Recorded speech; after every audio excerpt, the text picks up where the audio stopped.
Guys, this is Jacob of Deltoro Bulldogs, and today I'll be discussing aspiration pneumonia. I'm going to be talking about prevention, detection, and treatment. So this was my first time that a puppy got aspiration pneumonia on me. So I'm just going to give you guys my personal experience on it, and I am not a vet, so I just want to start off with saying that. So let's start off with prevention. So what I like to do is I like to, after every feeding, make sure that the puppy's lungs are clear, the noses are clear, and you can listen to that. You can hold up the puppy, listen, and if you hear a crackling sound, then you definitely want to get started on getting that fluid out. I like to use a nose suctioner, and also just hold the puppy up simply, and he kind of it'll help clear it because of gravity. So another thing that you can do is prop the puppy in about a 45-degree angle with the head down and give him a pat. And you could be a little bit rough with this. It's not gonna, necessarily hurt the puppy. I haven't hurt my puppies doing it. And it's another method that definitely helps with clearing fluid. If aspiration pneumonia does occur, here are the signs to look out for. So you'll hear a crackling in the lungs. If you put your ear by it, you'll hear it crackling, and then you kind of know, uh-oh, you're in a situation. I did my best on trying to get the fluids out or whatever he aspirated out, but I was unable to. So I figured, I was going to be dealing with it.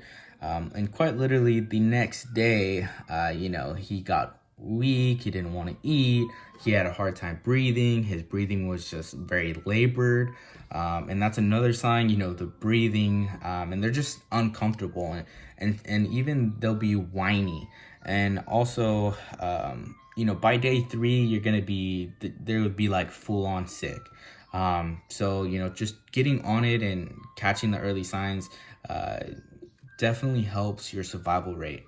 Also, if you smell the puppy's breath, I noticed that it smells stinky and it doesn't smell right. And it could also go through the feces as well, because, aspiration pneumonia, there's just all that bacteria and stuff like that. And, he can get pretty smelly. So now that we know how to detect it, let's go on to treatment. So with treatment, what I had used was an oxygen machine and an incubator. And shout out to Bulldogs in Montella because he was able to provide that with me. I didn't have those on hand, but now I will be, investing in an oxygen machine. I already have an incubator now. Definitely, having those tools are gonna basically give you, again, a higher percentage of survival. So I put the puppy in the incubator, had the oxygen on, and kind of immediately the labored breathing stopped. He was able to breathe, settle down. The next thing was getting nutrition into him and keeping him hydrated, because guys, I cannot stress enough, hydration kills. A puppy can go a long time with hydration, more so than milk or anything like that, right?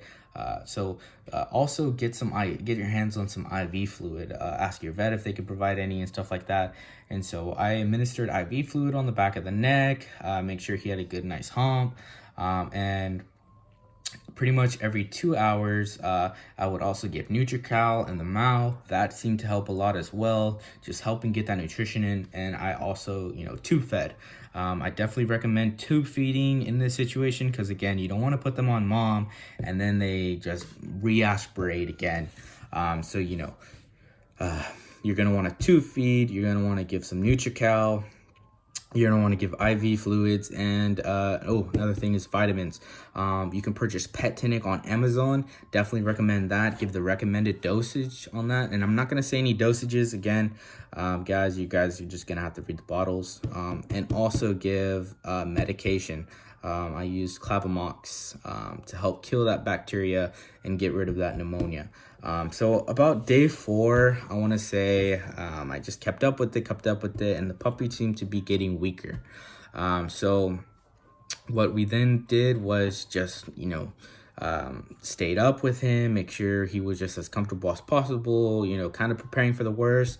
But then luckily, you know, the next day he just had a complete turnaround and he just bounced back. He was walking around the place. He quite literally went from, you know, limp and dying to just being able to walk around and stuff. So, you know, just don't get discouraged in those times. I would say, you know, that's another big thing, is just trying to keep a positive attitude. I think, you know, it could possibly, your attitude passes on to that puppy. So just try to stay as positive as possible.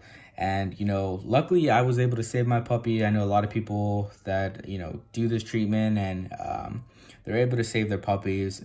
There's going to be times and instances where your puppy doesn't make it. But, you know, just keep your head up. You know that you did the best that you could in that situation.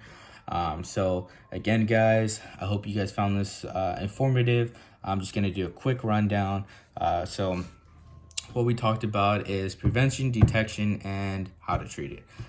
So preventing it, you know, make sure that your puppy, you get the milk out after the feedings. You get the milk out after the feedings for the puppies. You know, make sure that his lungs are clear, his nostrils are clear, put him to sleep. Detection, listen for crackling, labored breathing, maybe stinky breath, puppy doesn't want to eat, gets lethargic, you know, starts to become just really weak. Treatment, you're gonna need antibiotics, you're gonna need IV fluids, you're gonna need NutriCal for supplemental feeding, pet tonic for vitamins, make sure the puppy's getting vitamins, because all these things play a factor. And also, you know, make sure that your puppy's pooping and peeing. That's another big thing. Help them out with that. Of course, you're gonna have to help them out because they cannot do it on their own until about 2.5 to 3 weeks. About they can start going on their own, just depending on your puppy's life stage. And just keeping up with it.